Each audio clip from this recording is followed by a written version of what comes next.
Hello, thanks for watching. My name is D Mathis, the owner of Major Hustles YouTube channel. And the reason for this channel is to educate you on different ways you can be able to make a different income. What we call a hustle on the side. Maybe you have a 9-to-5 and you just want to make extra income. Maybe it's something that I can teach you by watching this program where it's something that you can show the kids. The kids could do in their spare time when they're not doing their homework or not at school, right? Maybe on the weekend, they could take pictures of things like this microphone right here, right? And be able to put it on eBay and sell it for profit. Maybe they can get rid of toys they didn't have in the past that they don't want anymore and put them on eBay. Maybe they can put them on OffersUp and different platforms like that to be able to create income. So today's episode is about yard sales, right? You know, it's garage sales and yard sales, they basically the same thing. It's a little different. Of course, the yard sale to me is more aggressive. That letting you know you really focusing on getting to the money, the bread. You understand? When you're in the garage, you don't have enough inventory, or you playing almost to fail, because most people are not attracted to a garage sale as they are a yard sale, right? You make it easy for that person to drive by and see different things in the yard to make them want to stop by. So you do want to have more than just clothes, little knickknacks. You want to catch attractive things in the yard to make them pull in, and then they can look at the other things that's in the yard. Okay, so the yard sale can be very lucrative. So what I want you to do is keep in mind maybe a vacation. Maybe it's a credit card that you want to pay off. Maybe it's back to school shopping. It could be debt. It could be which is really great when it comes to education, right? If you're in anything like myself, who read books on a monthly basis, it could be your education fund. Maybe you're going back to college. Maybe you want to take a course. The course is $297, and you could sell some things out of your home and pay for the course, and the course will educate you to where now you're making more money. Maybe you can move up in the company that you're currently in, whatever the case may be. So yard sale can be definitely a tool to be able to get to the goal that you want. Now, one of the key things with your yard sale, when you're starting out, make sure that you plan to have a lot of tables. Make sure you have some help get you started. And one of the big key factors is plenty of signs. Not only do you want to have a sign in your neighborhood, in the front of your neighborhood, you want to put out about 6 of them. So when you come out of your neighborhood, when you go left, you want to drop 2 in that direction. And when you come out of your neighborhood, go to the right, you want to drop 2 in that direction. So you can go down maybe a mile or 2 miles, whatever the case may be, or you can go all the way down to the next intersection to where you're going to catch other traffic that see your sign that's going in a totally different direction, right? So people are very attracted to those signs, and they love to get there early. So you may want to do your yard sale maybe Saturday and Sunday. You can do them back to back. If you start at 8 to 2, maybe it's a good time.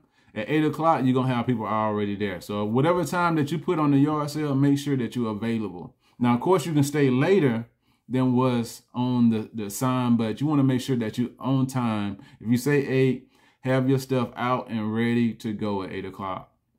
You want to make sure you engage with the customers. Just don't sit down when they pull up in the yard, speak to them. You could possibly ask them how their day is going, anything they're particularly looking for.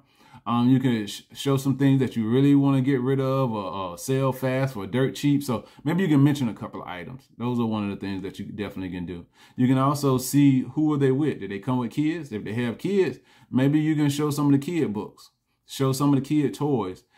Put that merchandise in their hands, and that starts the engagement of them buying one thing. Once they have one thing in their hand, then they're starting to look around, see what else they can spend. Most people are spenders. Most people are consumers. They're ready to buy. That was the reason they pulled up in the yard anyway. It's the weekend. More than likely, they just got paid, and it's time to shop, right? So show them some of your things that you have. So that's some of the major things about a yard sale. Now, of course, I can go on and on about the yard sale, how lucrative it can be, and how to make the yard sales more successful. But I want to flip it and do the opposite of the yard sale. Well, now you're the consumer, right? I think this is very important, because maybe you don't want to sell nothing in your home. Maybe you're I think it's minimalist, all right? I'm not sure if I'm pronouncing it right. You're a person that feels like they don't need a lot of things in their home. So by going to a yard sale, now you can find things for very good prices and then start your eBay store like myself, right? Name of my company is Shoe Solution 6, where I have over like 1,400 listings. But by you going to this yard sale, you got that first thing, Friday, Saturday, Sunday morning, whatever the case may be, and you're looking for items that you can resell. Now, the yard sale, you're going to have some vintage stuff. Maybe you can come across old t-shirts of rappers or musicians. You can look at toys. It could be Hot Wheels. It could be baseball cards. But the key thing is, more than likely, they want to get rid of this stuff. They do not want to put it back in their home. So whatever the price is, you could ask for something even cheaper than what they want. But the key is to find good stuff for good prices.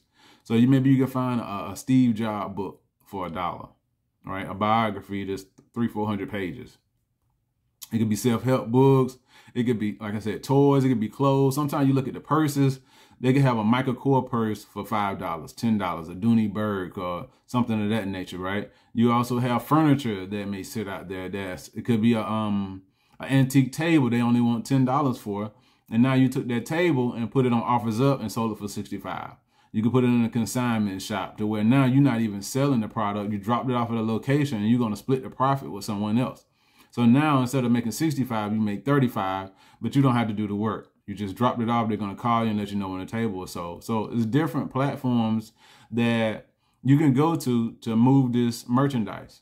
Now, one of the ones people used to use 10, 20 years ago was Craigslist. And unfortunately, it's not as popular as it used to be. But you still have things like 5 Mile app. You have OffersUp and Let's Go and Facebook Marketplace. There's so many different platforms now that you can sell this merchandise. So I just want you to keep in mind that when you go by yourself or you can bring someone else like a teammate and you can split the item that you're looking at. Maybe you're looking at furniture and your partner's looking at clothes. When it comes to clothes, of course you want name brand stuff, right? That makes it sell. Maybe it might be Republic, or it could be not American Express. I'm trying to think of the company. I'm not sure. But it could be Polo. Who knows? It could be Gucci. I done found all kind of things. Louis Vuitton at yard sales and auctions and things of that nature. The key is getting it cheap, taking you some good pictures, and listing it right away. So if you buy it on Friday or Saturday, have it listed by Sunday. And before you know it, I mean, sometimes it's within hours that somebody could reach out, send you a message and say, I'm interested. I want to buy it. Can we meet? Whatever the case may be. So make sure when you make these purchases that you list them right away.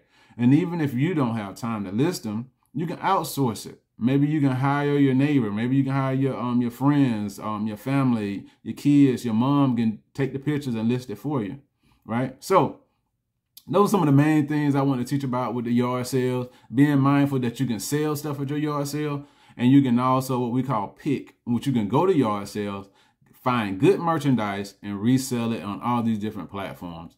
Thank you for watching this video. My name is D Mathis, like I said earlier, and you're watching Major Hustles YouTube channel. Y'all have a great day.